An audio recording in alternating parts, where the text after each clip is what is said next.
Welcome to 4 Clicks Left. So now here in the Pacific Northwest, we finally have our golf season starting to kick off. Granted, it's coming up on 4th of July. I'm going to show you what I'm going to be starting my season out with this year. I have some new additions after returning for a while that I'm excited to go and try out, and I have some that I more or less plan on changing as time goes on. So without further ado, let's show you what's in my bag, starting with my clubs. Right now I'm fielding a Cleveland 588 altitude driver in 9 degrees stiff flex. Standard shaft that came in it. I honestly don't remember off the top of my head exactly what it was. I'm also running either a Cleveland FL 3 wood. I have 2 3 woods. One's a high launch at 17 degrees, one's at 15 degrees. If I really want to just hit straight high, easy to hit shots, I run the Clevelands. If I want to have more control and accuracy, losing about 15 yards, I actually run the Wilson Staff Firebird in 3 and 5 wood. The one I'm most excited to go and try out this year is my new set of irons I ended up getting. Currently, I now have the Srixon ZX5s with the True Temper Dynamic Gold shafts in stiff. I wanted the extra weight of the Dynamic Golds, as well as that's what I've been running in the past couple sets. I love the weight, the control, and the feel that I get out of them. I didn't quite think that the KBS Tour Light was going to give it to me. And I also had worse shot dispersions with them on all the tests that I had when I was trying to test out the different types. I also am running 4 wedges if you count my pitching wedge. I'm running a Cleveland Zipcore CBX in 50 degree as my approach wedge. I'm running a Cleveland RTX 4 54 degree as my sand wedge. And I'm running a Cleveland RTX 4 60 degree as my lob wedge. The other new addition to my bag that I'm really curious how it's going to perform is I've always played a Ping Answer Costner blade putter. Now I'm going to be trying out this Wilson Staff Infinite Buckingham mallet putter to see how that goes and changes my game. Now in the nitty gritty of my bag, I generally run 2 gloves. One's going to be for the range, one is for actual play. So I have one to use and abuse, one that's going to be straight for the course. I always had different types of writing utensils. I have a pen for my notepad, as well as in case I lose my golf pencil or I don't have one.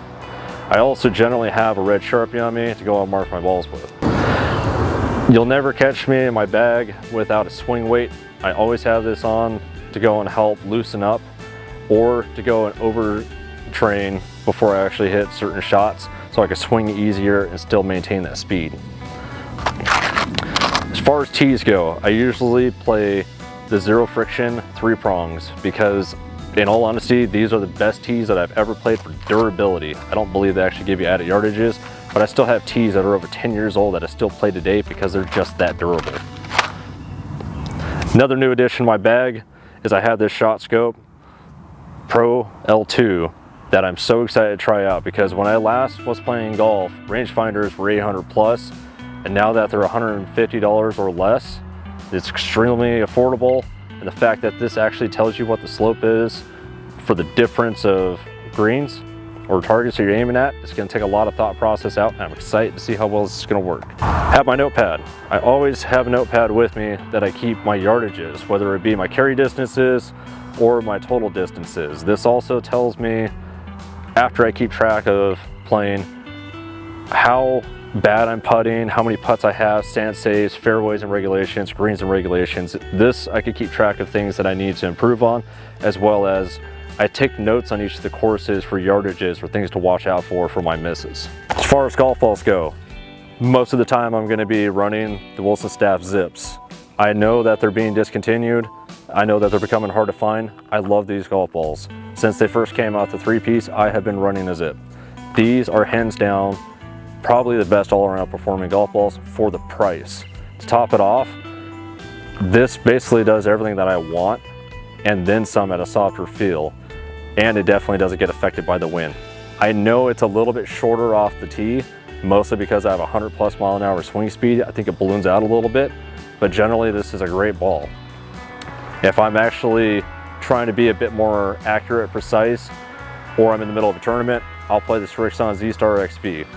I know that the XB gets a higher flight than the Z-Stars. These actually keep the flight down just a little bit to go and help my high trajectory that I naturally have. Lastly, I always have a towel and a brush inside my bag. I usually dip the end of the towel in water to go and actually give me some sort of moisture to be able to clean the club faces off, any grass, debris, sand, or anything else. I also have a nylon brush I use to go and keep the grooves clean, and sometimes I use it to scrape stuff out of my cleats. So now that you've seen what's inside my bag for this year, there are a couple things in this bag I do plan on changing. I'll keep you updated as it goes on.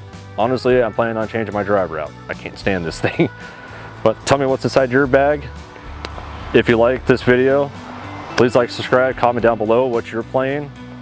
Keep it in the fairway. Have a good one.